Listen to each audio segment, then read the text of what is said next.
Coucou, c'est Marie de la chaîne YouTube Jolie Senior. Aujourd'hui, dans mon abécédaire, j'atteins la lettre M, mais j'ai décidé de vous parler de météorisme.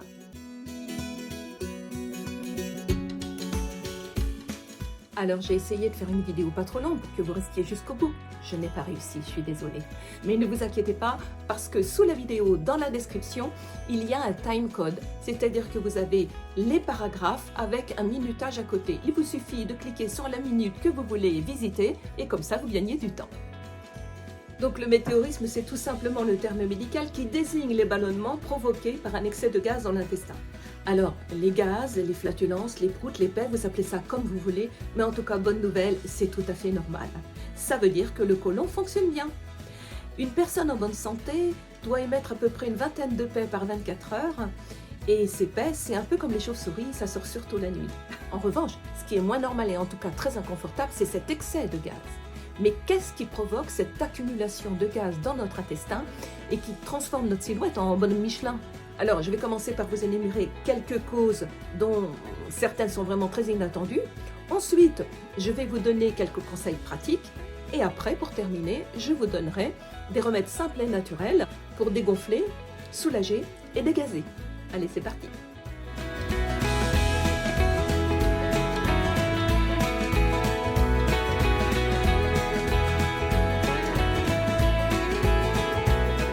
Ces excès de gaz.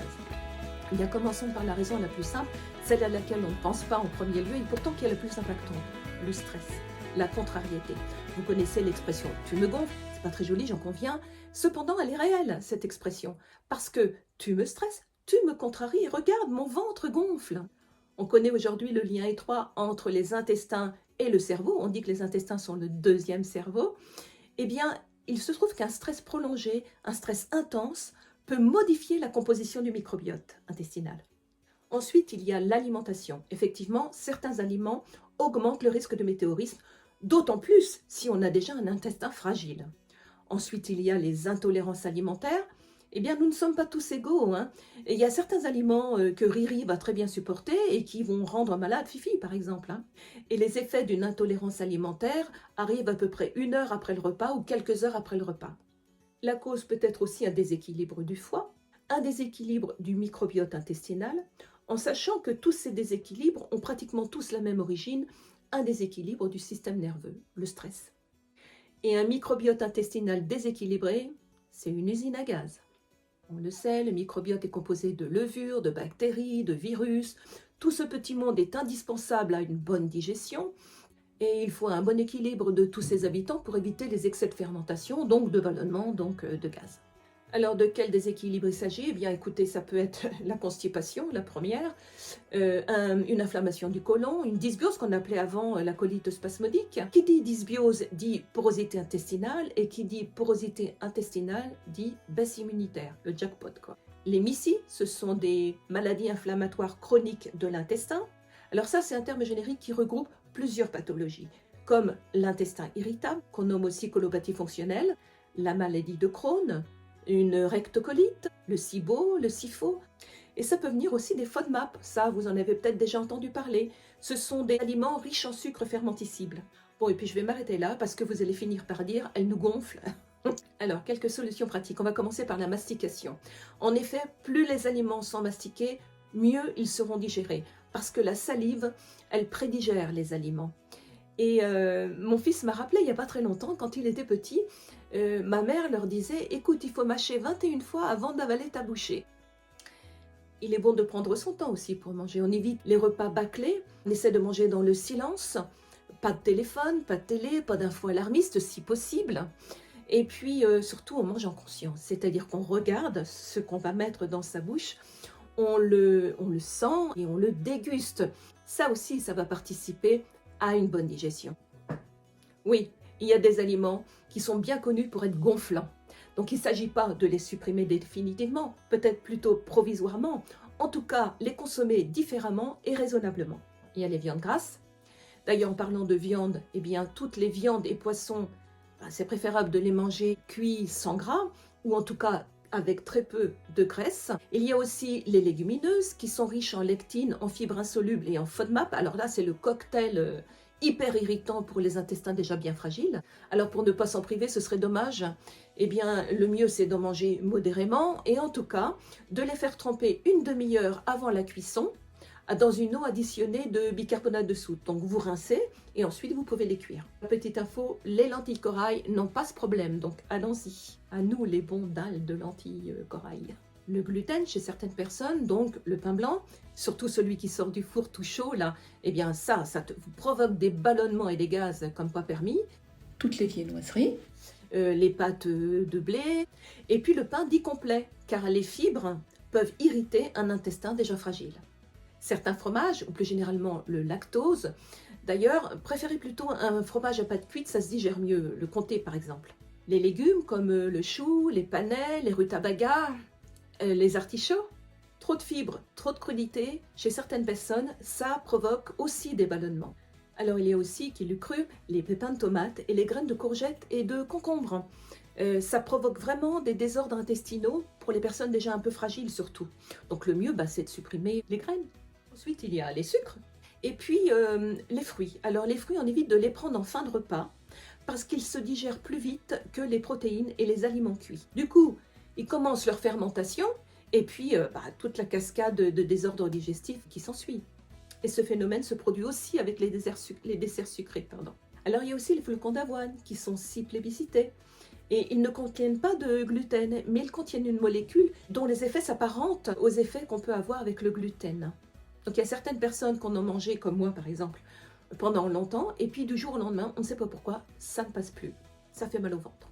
Alors, afin de déterminer si un de ces aliments est à incriminer, le mieux c'est de les supprimer progressivement, alternativement, pendant à peu près 2 semaines et observer ce qui se passe dans son corps. Par la suite, eh bien, l'aliment qui ne convient pas, c'est le supprimer, le temps de remettre un petit peu d'équilibre dans tout ce désordre digestif et puis petit à petit, par la suite, le réintégrer ou le remplacer. Je ne sais pas si vous avez déjà entendu, mais au jardin, il y a des légumes qu'on ne peut pas planter l'un à côté de l'autre parce que ils s'empêchent de pousser, ils s'entendent pas, ils sont pas potes, quoi. Et dans l'assiette, c'est un peu pareil. Il y a des aliments qu'on ne devrait jamais mettre ensemble dans une assiette et en tout cas ne pas ingérer en même temps. Par exemple, les aliments acides avec les féculents, comme le jus d'orange du matin avec une tartine de pain beurre confiture, c'est délicieux, sauf que c'est une bombe pour les estomacs et les intestins fragiles. Et pour peu qu'on ajoute une tasse de café, là c'est la totale. Il y a aussi la sauce tomate sur les pâtes, comme la bonne bolo que tout le monde adore. C'est également une combinaison alimentaire qui est très difficile à digérer. Certains vont bien le supporter et d'autres pas du tout. Voilà, il y a plein d'exemples comme ça. Si vous souhaitez approfondir le sujet des compatibilités alimentaires, je vous conseille un livre de Désiré Mérien qui traite du sujet, livre qui n'est pas facile à trouver d'ailleurs. Et puis aussi le livre du docteur Raphaël Pérez, dont je me suis inspirée. Alors le docteur Raphaël Pérez fait également des vidéos YouTube très intéressantes et je vous conseille d'aller en visionner quelques-unes. Les crudités et la salade, ça on le consomme en début de repas et on réserve les fruits pour les encas du matin ou de l'après-midi. D'ailleurs, je voulais vous parler d'un fruit, la pomme, qui peut-être le savez-vous déjà, a des vertus apéritives, ça veut dire qu'il ouvre l'appétit. Donc si on veut se couper la faim pour attendre patiemment le repas qui suit, eh bien il vaut mieux éviter la pomme. Préférez une poire, une banane qui va vous caler davantage. Et puis la pomme, vous la réservez pour l'apéritif en petits cubes. C'est une bonne idée ça, non ? Alors il est préférable de ne pas boire en mangeant parce que les liquides diluent les sucs gastriques et donc ralentissent la digestion. L'idéal, c'est de prendre tout simplement un grand verre d'eau un quart d'heure avant de se mettre à table. Et puis au sortir du repas, vous prenez une tisane ou un verre d'eau tiède, comme les Asiatiques par exemple. Et pour ce qui est des boissons gazeuses, on évite, surtout en mangeant, pour les raisons qu'on imagine bien. Tout comme les boissons sucrées qui seraient à bannir, ou en tout cas à ne pas consommer quotidiennement. Et surtout pas en mangeant. Et le petit café en fin de repas, contrairement à ce qu'on pourrait croire, ça ralentit la digestion. Donc le mieux, c'est d'attendre au moins 1 heure. Le sucre, on aime ça le sucre, mais attention, parce qu'il se transforme en alcool et fermente à outrance dans notre bidon. Alors attention, le sucre se glisse partout, y compris dans les plats tout prêts et les conserves. Les pains industriels aussi en contiennent souvent. Vous savez, parfois, en mangeant du pain, nous avons l'impression de manger du gâteau. C'est du sucre caché. Ça rend addict. Il y a aussi le vinaigre balsamique qui contient beaucoup de sucre. L'idée, c'est pas de tout supprimer, mais c'est d'avoir une alimentation variée et vivante, c'est-à-dire des produits frais de préférence. Je pense pas qu'il soit besoin d'expliquer, la raison elle est dans le mot vivante. Donc bien sûr, par conséquent, on évite les plats industriels comme les conserves. Il y a dedans des produits qui n'ont rien à faire là, quoi. Enfin, si l'on est sujet à des ballonnements fréquents, on peut imaginer faire un jeûne intermittent, par exemple. Ça peut être intéressant. Et puis, envisager aussi un repos psychique, s'éloigner de toute source de stress, si c'est possible. Et si ça n'est pas possible, eh bien, profiter de sa pause du midi pour faire une petite méditation ou une cohérence cardiaque. 10 minutes parfois peuvent suffire pour retrouver une sérénité et un calme, aussi bien un calme psychique que digestif. Maintenant, passons au remède pour faire dégonfler notre usine à gaz. Un petit rappel n'est jamais inutile. Bien sûr, vous allez voir votre médecin s'il y a un doute quelconque, parce que ces solutions que je vais vous donner sont là pour vous soulager, mais ne remplacent en aucun cas le traitement d'une pathologie avérée, bien sûr. Alors on a de la chance parce qu'il existe pas mal de remèdes naturels et efficaces à notre disposition. Moi je vais vous citer ceux que je connais, que j'ai testés et qui marchent. J'ai vraiment envie de partager ça. Il y a le célèbre charbon actif, capte les gaz et les toxines pour les évacuer, pour dégazer. Mais comme le charbon capte tout, il va aussi capter les molécules des éventuels médicaments que vous prenez. Donc ce charbon actif sera à prendre à distance d'environ 2 heures d'une prise médicamenteuse. Ça se présente sous forme de poudre noire. Vous en mettez une cuillère à café dans un verre d'eau, vous mélangez et vous buvez par petites gorgées, pas d'un seul coup. Au passage, cette poudre blanchit les dents. Par contre, je sais qu'il y a des gens qui n'aiment pas trop cette boisson toute noire, donc ça existe sous forme de gélule. Quelle que soit la forme, une demi-heure après, les effets sont là. Le psyllium blanc aussi pourrait être d'une grande aide. Il se présente sous forme de paillettes et il est réputé pour être un laxatif naturel. Mais moi, j'aime pas trop cette appellation parce que pour moi, c'est plutôt un régulateur du transit. Ces fibres, une fois réhydratées, forment comme un gel qui, au contact des intestins, sera efficace aussi bien sur les diarrhées que les constipations, les côlons irritables et les flatulences, les ballonnements. C'est vraiment un très bon complément pour réguler un transit. Alors, pour les conseils d'utilisation, les contre-indications, les posologies et tout le bazar, je vais faire un article sur mon blog où je mettrai tous ces détails. Parce que si je mets ça là, dans cette vidéo, dans 1 heure, on est encore là, les enfants. Allez, ça, c'est cadeau. 2 cuillères à café de psyllium blond. Dans un grand verre d'eau, vous remuez, vous avalez tout de suite. Vous n'attendez pas parce que ça épaissit vite et après, c'est pas agréable à avaler. 15 à 20 minutes avant le repas principal. Ensuite, tout de suite dans la foulée, vous reprenez un grand verre d'eau. Un verre d'eau tout simplement, ça c'est le plus important, surtout ne le loupez pas. Ça a un effet coupe-faim tout en prenant soin de nos intestins. Génial. L'argile, elle absorbe les toxines dans l'intestin et au passage, elle calme les brûlures d'estomac. Alors, argile verte, argile blanche, la blanche est plus douce. J'ai testé moi l'argile verte comme le préconise Raymond Dextrait et Jade Allègre. J'avoue que j'ai plutôt les intestins capricieux et je n'ai pas du tout souffert de constipation. Alors les indications, contre-indications, c'est comme tout à l'heure. Je mettrai un lien sous la vidéo, sous cette vidéo-là quand ce sera prêt. Mais de toute façon, je ferai une vidéo short pour annoncer que cet article est sorti conjointement à cette vidéo. Je ne sais pas si vous comprenez ce que je viens de dire. Alors en phytothérapie, on utilisera les plantes carminatives, c'est-à-dire qui favorisent l'expulsion des gaz. Donc je vais vous les citer. Il y a les graines de cumin, les graines de fenouil, l'anis étoilé qu'on appelle aussi badiane et qui permet de réduire la fermentation intestinale, le carvi, l'aneth, la coriandre fraîche, c'est encore mieux, le gingembre et le curcuma frais aussi, c'est encore mieux, mais en poudre c'est bien aussi, la cannelle, l'amande poivrée, le basilic, la cardamome et l'angélique. Alors on va les utiliser le plus souvent possible en cuisine pour relever un plat. Et en plus, c'est tout bénef, c'est très bon pour notre bidon. Et en tisane également, à raison d'1 cuillère à café pour 25 centilitres d'eau bouillante. Alors, juste arrivée au point d'ébullition, elle ne bout pas, une bonne tisane ne se fait pas avec de l'eau qui a bouilli, surtout. À boire en fin de repas pendant une durée de 3 semaines sur 4 si nécessaire. La tisane de romarin sera excellente pour le foie. La tisane de mauve et racines de guimauve seront parfaites pour les problèmes de constipation, d'irritation intestinale et de brûlure d'estomac. Cette tisane forme comme un léger mucilage très doux et légèrement sucré, c'est très agréable à boire. La tisane de menthe poivrée est parfaite pour les problèmes de côlon irritable. Et en plus, elle soulage, elle rafraîchit tout le tractus digestif. Donc en cas d'inflammation, c'est vraiment un pur bonheur. Et il y a également la tisane de mélisse fraîche. Alors je dis bien fraîche parce qu'une fois sèche, la mélisse perd de ses qualités. Donc effectivement, ce ne sera pas toute l'année, mais une bonne partie parce que la mélisse dure longtemps dans les jardins. Elle ne sera pas faite pour l'estomac, les intestins et le stress. Une poignée par tasse à laisser infuser 5-6 minutes. Et côté aroma, nous y voilà! L'efficacité des huiles essentielles n'est plus à prouver sur ce genre de problème.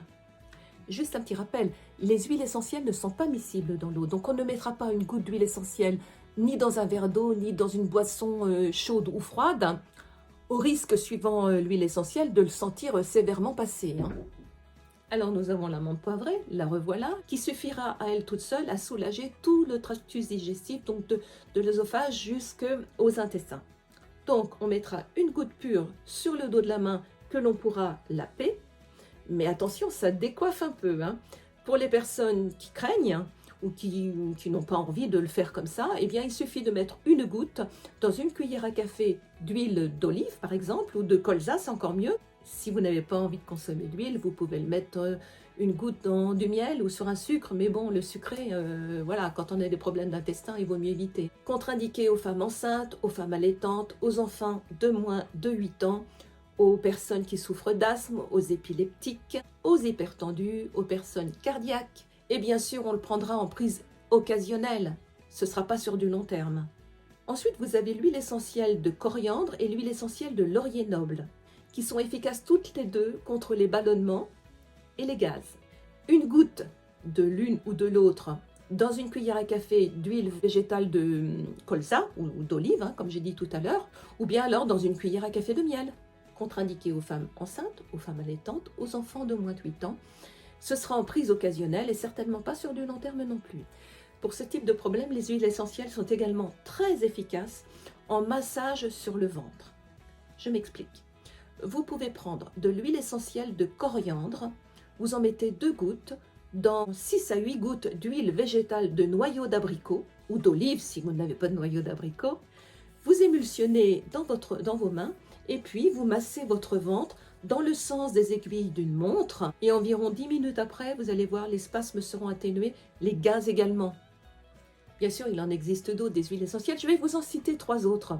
Alors, il y a l'huile essentielle de laurier noble, l'huile essentielle de gingembre, l'huile essentielle de cardamome. Vous pouvez utiliser ces huiles essentielles seules, comme je vous ai expliqué précédemment pour la coriandre, ou bien en synergie. C'est-à-dire que vous mettrez une goutte de chacune de ces 3 huiles essentielles que vous mélangerez à 15 gouttes d'huile végétale, soit de noyau d'abricot, soit votre huile de cuisine. Vous émulsionnez entre vos mains et vous appliquez en mouvement circulaire sur votre ventre, dans le sens de votre transit, 3 à 6 fois par jour, suivant l'intensité et le besoin que vous en éprouvez, et pendant 3 jours à peu près. Et en 10 minutes, les bruits, les borborigmes qu'on a dans le ventre et les douleurs et les gaz vont s'atténuer, mais vraiment très très rapidement. Alors, pas d'usage prolongé sans l'avis d'un thérapeute. Allez, une petite dernière, je vais vous parler cette fois-ci d'un acide aminé que vous prendrez sous forme de gélules, c'est la L-glutamine. C'est un incontournable dans les dysfonctions intestinales comme le MIS-C, les porosités intestinales et le météorisme. Alors, en général, les posologies sont marquées sur les boîtes, donc il n'y a qu'à suivre les indications. Ce que j'ai vu, en fait, c'est souvent dosé à 500 mg par gélule, et dans ce cas, il suffira de prendre 2 gélules le matin, 2 gélules le soir, sur un tube digestif vide. Si cela ne suffit pas, vous pouvez essayer d'en prendre 3 le soir, au lieu de 2.